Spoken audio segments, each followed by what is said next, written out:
Hello, everyone. My name is Matt Munoz. I'm the Director of Marketing at the Bakersfield Museum of Art. I've held that position since September of 2013. Before that, I was 8 years at the Bakersfield Californian. I worked there with my colleagues there because I'm still a columnist there. But I was there for 8 years. Graduated from Cal State Bakersfield. I'm originally from McFarland. I'm a Kern County boy. And let me see.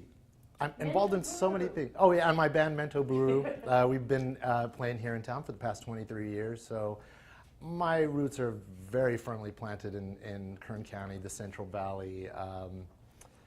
Gosh, where do I even start? I could talk about the museum, or I could talk about the kind of evolution of social networking in Kern County and how I've been evolution. Okay, well, you know, I was reminded of a lot of things about the internet because on the History Channel there's this documentary about the last great decade. It's about the 90s, and there was that one section in the 90s about the dot-com boom, and it just brought back so many memories of when the internet was taking off and people started changing how they were communicating, how they were advertising, and showing those horrible Super Bowl commercials where it would just have a URL of a web address, and that was it for 2 minutes. And they said, we just spent $5 million. The whole, the internet just changed so much. In the 90s was such a wild time. People were throwing money into all different kinds of new ventures because communication mediums were changing so much. We came into the 2000s. My kind of entryway into social networking was working through my band. At the time, before I'd gone back to school to get my degree, I was, working as a delivery driver, and, I had the first cell phone. Before that, you had your beeper to keep in touch with people. And we were looking for new ways to promote the band. And before that, we would just do flyers, or we would contact the newspaper. Please put our listing in there, and you had to make sure you met the deadlines and try to push, develop relationships with the entertainment writer to make sure that, see if you can get them to come and review your show. So we had all those ways. When we found out about social networking, I discovered this website called MySpace. Everything just changed. I was like, what is going on? Or why is everybody talking about MySpace? Got involved with MySpace, as I'm sure a lot of people here got involved. And around that time in the 2000s, the early 2000s, that was where I actually met Christine for the first time, because the Bakersfield California was actually experimenting with that type of platform at the time too, along with MySpace, and it was My Current Life, MyCurrentLife.com. And I remember attending a meeting. I was just had Mento Buru, attending a meeting and meeting Christine for the first time, and she told us all about it. Told us how we could use the website. It was in its developmental stages, but you just learn along the way. So I met Christine, was on MySpace with Mento Buru. Fast forward, MySpace is just booming. People start to abandoning traditional ways of communication. Everybody starts going to the computer. You notice print publications are starting to kind of like level off. The way people are getting news now, everybody's trying to beat each other to the punch. You deal with all those the growth spurts and the problems that go along with it, accuracy concerns, being able to spread misinformation, etc. But still, at the time, I was just concerned with the band. I wasn't making a career out of social networking yet. MySpace got to be so big that other websites started popping up. Facebook, Twitter, but everybody was still talking about MySpace for a long time. People started developing careers on MySpace, not just because they owned a piece of the stock or anything, and they had invested anything in MySpace. They were developing careers out of designing MySpace pages for people. So people were making up to $5-10 grand to build a MySpace page for their band, for their business. And it was completely open. It was like the Wild West. Nobody had to regulate it. It was crazy. But as that growth started happening, competition starts happening. MySpace starts getting out of control. Of course, the big story is that Tom, I can't remember what his last name, we all knew him as Tom because he was the first friend you had on MySpace when you signed up, and he was the guy that's sitting at his desk like this. He sold it for, I don't know, $500 million or something like that, and I think it was through Rupert Murdoch. He got out at the perfect time because MySpace was getting so flooded that you couldn't go to a MySpace page without your computer getting stuck for about 10 minutes, and then you had to restart your computer. It was ridiculous. Well, the reason why that started happening was because MySpace opened up their platform to design their pages too much, and that was a problem. And it was funny how I'd forgotten about that. I had interviewed this alternative rock band when I was at California, and their name is Shiny Toy Guns, and they had a couple hits. And I started asking them about how did you get your songs? You know, bands were going through non-traditional modes of getting their songs on the radio. They weren't even relying on radio anymore. They were licensing it to computer products and getting licensed. And that's how bands make money now. They don't really make it by digital downloads because you can find anything for free now. This is all about licensing. He goes, you know, we got involved with MySpace. I was like, I hadn't heard that name for a while. He's all, I'll tell you what killed MySpace, man. He was like, the open graph system that MySpace. You went on there and you can go, let me see, where's a little, show you an example. I'll show you how everything changed. So you had MySpace, you had your, you had your page and you had your little status update right there. I'm cool, or I hate you, or whatever. And you had that, and you had your little pictures and everything like that. MySpace lets you customize your social networking page and personalize it, but it just started to get into this big, ridiculous, staticky thing. Like you couldn't even go to search one thing. Once you went, you were kind of trapped by it. So that Tom, I think, said, you know what? I'm going to sell this thing off right now. If Rupert Murdoch and everybody wants it, go ahead. Here's $5 million. I'll see you later. Yeah, it was really bad, but it was still fresh, and everybody wanted a piece of it. And I think the developer, he knew that there was going to be, eventually competition.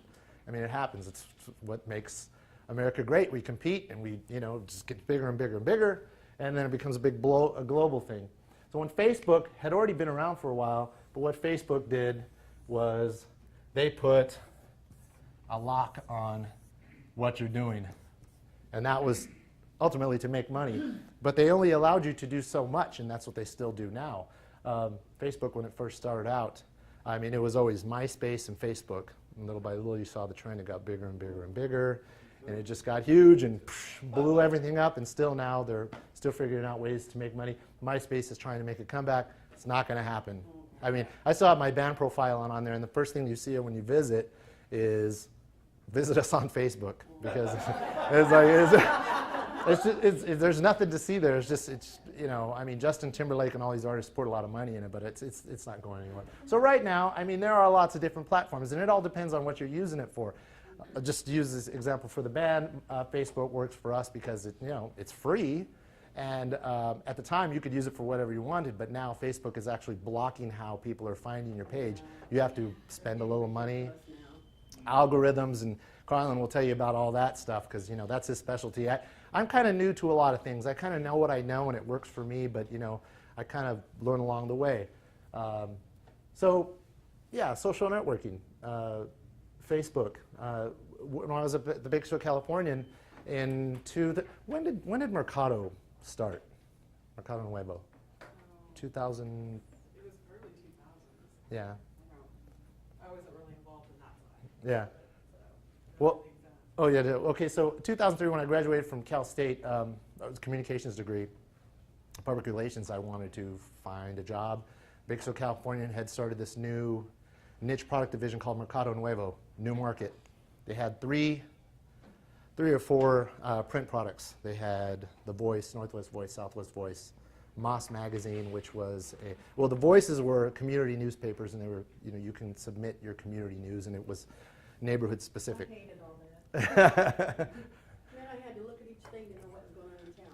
Yeah, it was split up, but it was a lot of experimentation, going on. Everybody was trying to find ways to survive. Bakersfield, Californian, hometown, family-run newspaper still going on. It's going through. You have to kind of evolve. So, when the social networking boom started happening, people started finding ways of getting their news. They started blogging. Californians said, we should jump into this, which was very smart of them. And this was before I started working there. I was interning in Los Angeles. I was working at the House of Blues, and I remember sitting at the desk and kind of visiting the Bakersfield.com website and finding out that they were trying all these new experimental things. And Los Angeles still had the big Los Angeles Times. They still had the LA Weekly. But it was interesting to me that Bakersfield was trying to find a way to was kind of on this, this pioneering thing for the Central Valley of getting social networking. So they had all these different products, and they also had a kind of a local MySpace called Bakeotopia.com. I'd signed up my band for it, just like I had on MySpace. I figured, don't just settle for one. If you're really going to market yourself, don't settle for just one product. You need to be out there all over the place. If it was free, I was on it. So I was on, it was mainly MySpace, Bakeotopia.com. When I came back to Bakersfield, I started freelance writing for Moss Magazine. It was a Latino publication, but it was for second and third generation Latinos. The stories were in English. So I submitted a couple stories. I got hired on to run Bakeotopia. So I started all the experience that I had from MySpace. I said, well, the first thing I got to do is I got to figure out a way to bring those MySpace people to Bakersfield. Bakersfield, I think everything, you could see it now all over the place. Look at even Eric Roberts. That was like the actor, Bakersfield sucks. It's like, first thing I got to do is I got to show why Bakersfield does not suck. It's something that I think we're kind of, everybody that's born in this area, it's the first thing you come out and you go, it sucks here. It's like, no, let's teach everybody that it does not suck. So the point with Bakeotopia.com, yeah. With Bakeotopia.com, it was, it was like a Bakersfield MySpace. You could have a blog. You could have a lot of things that you could have on MySpace, and it was free. But, it was, you did a lot of experimentation, and I would just kind of use any kind of knowledge I had to bring people in. We did contests. We did all kinds of stuff. Things were going really great. California had all the mixed platforms, but you also had your traditional media. So if you weren't, social networking and all the kind of hip, kind of edgy stuff was a little bit too much for you, because we did push the envelope at times. There was some things that, we had, we got blasted by different different online. I remember I went on the Inga Bark show one time because she had, and me and Inga are cool, but we've always kind of had these little run-ins about, she'd kind of put us on blast as something that we had run in the Bakeotopia magazine, but it was funny. And I wish I would have brought the print edition that we had of it, because Bakeotopia also had a print version of it. What we did was we had, it was the citizen journalism platform, where if you had a blog on Bakeotopia, you gave yourself permission, you gave us permission to take that material and to put it in a magazine, which we would put out free distribution all over. Cal State and Bakersfield College, we had the huge distribution. It was free. We had our little advertising department, and so that was one little chapter of mine. When the Mercado Nuevo division folded and it was absorbed by the mothership, as we call it, the Bakersfield Californian, I became a full-time entertainment columnist and feature writer in the Lifestyles I Street section. So I was there until last September. I got hired on by as the director of marketing at the Bakersfield Museum of Art. So I took all that knowledge with me. I take it everywhere I go. Anything. I mean, I can remember the first time that I could still remember the first time I met Christine. It's the way my mind works, and I have a little bit of ADD, but you gotta have to kind of operate that way. You have to operate that way if you're going to be in marketing, because it bounces all over the place. You got to go everywhere. And I can remember meeting Christine for the first time and seeing how long I've come along to meeting Carlin. When I first started at the Bakersfield Museum of Art, I was like, okay, I'm still going to write, but I have to figure this out. And the thing that reminded me, it was like, okay, I have to use the skills that I use for my band, and I'm going to apply this to the museum. But in order to do that, you can't just go out there and say, hey, come to the museum. You have to know your community. You have to know the audience, the demographic. I'm not just working with, trying to reach out to hip teenagers or hip 20-year-olds. I'm working with everybody now. I'm working with senior citizens. I'm working with parents. I'm working with those parents to appeal to parents to get their kids involved in the arts. I mean, we could say art is good. Well, tell us why art is good, and why is it good? Well, I do that a lot of different ways. I show, the educational value of it. back when I was growing up, I was lucky to have a lot of mentors. You had art mentors, music mentors that showed me how to express myself. And I'm still learning a lot. I mean, I haven't come up on my 1-year anniversary at the Bakersfield Museum of Art, but there are still a lot of people that don't know that we actually have a Bakersfield Museum of Art. Yeah, that happens a lot, and and that's okay. A lot of people get frustrated. I think at the beginning I was a little frustrated because I was like, that's the problem. People the Bakersfield. I had interviewed somebody once, and they said Bakersfield is growing so fast that I can't figure out what it wants to be. It's growing. We have enough people to market forever and ever to have everybody. Every other person could be a marketing person and have a full-time career in Bakersfield because the city is growing so fast, but we still don't know what we want to be. So I was like, okay, well, there's another thing on my list. How do I do this?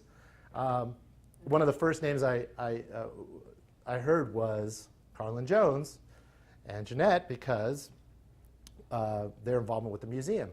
And in order to move forward, you got to find out where you've been. So I reached out to Carlin and all the staff of Proforma to find out some of the products that they would use, they've used in the past. I know they'd done some campaigns with the Bakersfield Museum in the past, Bakersfield Museum of Art, and we developed a really nice relationship. And like I said, I'm still learning. I'm not in the newsroom anymore. I'm really out there in the community. I'm engaging the community a lot more than just being on social networking, putting updates. Although I still am doing that. If you go to the Bakersfield Museum of Art Facebook page, I am doing updates. I still have a band. The band is another kind of full-time career too, so it kind of juggle both. So if you see me promoting something about my band, well, that's also a big source of income. That's my big career. That's another career of mine that I've developed, since '91 here in Bakersfield. And we sat down with Carlin, and we talked about all the great Proforma products. And we've had a really great stuff. If you go to the museum and you walk outside, before you enter, you see the big banners that are out there. When I was with Baketopia, that was one of the big things we had. We all had banners. The visuals are very important. Words are great, on paper, on the computer, but visuals just bring everything to life. And we sat down. We talk about a lot of stuff. Carlin stops in, talk about the museum, talk about all the great classes he does, and we kind of follow each other. Everybody in this business kind of learns from each other. So it doesn't, you could work for, Caffeine Supreme and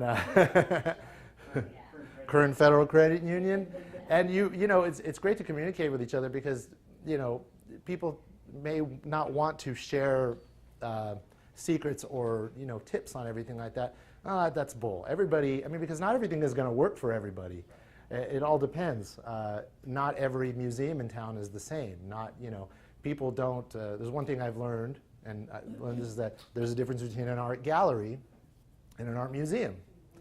It's once I started working at the Bakersfield Museum of Art, the first thing I got was my email inbox was flooded with local artists who just wanted to know how they could show in there, and I didn't know what to say. I was like, well, that's a good question. Well, a museum is run a lot differently than a gallery. Say, for example, like Metro Galleries. You can go and speak to Don Martin, and you could ask him, I'd like to have a show. You sit down and you make a deal, and that's the way it works. With the Bakersfield Museum of Art, we have different levels. There's different channels you have to go through. There's boards you have to speak in front of, and you have to present, and you have to have a curator who is going to search out artists, and you have to have sponsors. We have some great sponsors. We have Chevron. We have the California National Endowment of the Arts. Like I said, I'm still learning. It's an amazing world how it works and how much money is out there to support the arts. But in order to do that, marketing is a big part of it because you can't just say, you can't just hit up Chevron and say, hey, you know what? Can you give us $10,000 because we could use it over here? And they're good. Yeah. They go, well, what do you want to use it for? It says, well, we want to have an art show. Okay, well, go have an art show. You don't need us to have an art show. No, but we need things to help promote it. Okay, well, tell us what you need. Well, that's when you start working with marketing companies, marketing consultants to help you with that, developing the brochures with information, the banners, the free giveaway stuff, and all that kind of fun stuff. And then you go to Chevron and say, well, let me show you why all this is going to be, why we could use your money for this, and just kind of open up this whole world to them and say, would you like to get involved? And it's a series of meetings, and everybody's kind of looking for money, but you do everything the right way, you do your marketing properly, and you never sleep on marketing. Marketing never sleeps, especially now with all the social networking. People think you just need to be on, depending on what your business is, you just have to be on Facebook. Now, Facebook is just not enough anymore. You should be on Twitter. You should be on Pinterest. We have a Pinterest account, but as one thing, I think that's why Carlin invited me over here, because, well, I'm going to have a Pinterest meeting, and you can learn about it, which is great, because I have no idea what Pinterest is. And so I'm eager to learn about that, because there's going to be something else that's going to come along. Once Facebook starts to kind of bottoms out, it blows up, there's going to be something else. So you just should always be, no matter what your business is, always be, be in tune with it and find out. If you have kids and the kids are into something, Instagram, too. yeah, Instagram, yeah, very important. We have an Instagram. Kids like that. Mm-hmm. Yeah, it's all really important. You could use these all different kinds of ways, and you just have to monitor yourself and regulate some of the stuff that you're putting out there, and make sure that when you're speaking to the community that you are reaching them the proper way. Use certain types of, when I'm promoting Mento Buru, I kind of use the kind of hip happening words, but when I'm talking about the museum, you have to kind of I have to put my professional hat on, professional museum guy hat on, and communicate that way. And then there's sometimes when I can kind of blur a little bit of both. When I'm telling people about they could rent the museum, I always add in there, our air conditioner works great. Yeah. Yeah. All right. And that helps, and that you start getting the likes. Oh, air conditioner, great. Because a lot of the nice halls, they have big swamp coolers, and it just doesn't work. So, yeah, so my life in social networking goes all the way back to the first person I met, to Christine, to MySpace, Facebook, Twitter, Bakertopia, the Bakersfield Californian, and now to the Bakersfield Museum of Art. So if you'd ever like to visit us, we're not too far. 1930 R Street. Our latest exhibitions run through the end of August. We have our summer kids art camp going on right now, and it's going great. It's a lot of fun. This Thursday, all the kids from our first session are going to have an art show from 5:30 to 7. It's open to the public. So you can see all these kids and their great artworks, ages 7 to 12. They get to have a cool art show, and they get to invite their family over to see it. We have it set up just like it's a professional art show, and we want to inspire these kids to continue on with the arts. And bmoa.org is our website. Matt, didn't you just recently have a wedding up there? Oh, yeah. Oh, well, yeah, we have weddings all the time. Yeah, you could have all different kinds of weddings. We had a Comic-Con. I don't think brides know that, so maybe we need to talk. Yeah, absolutely. Yeah, we offer all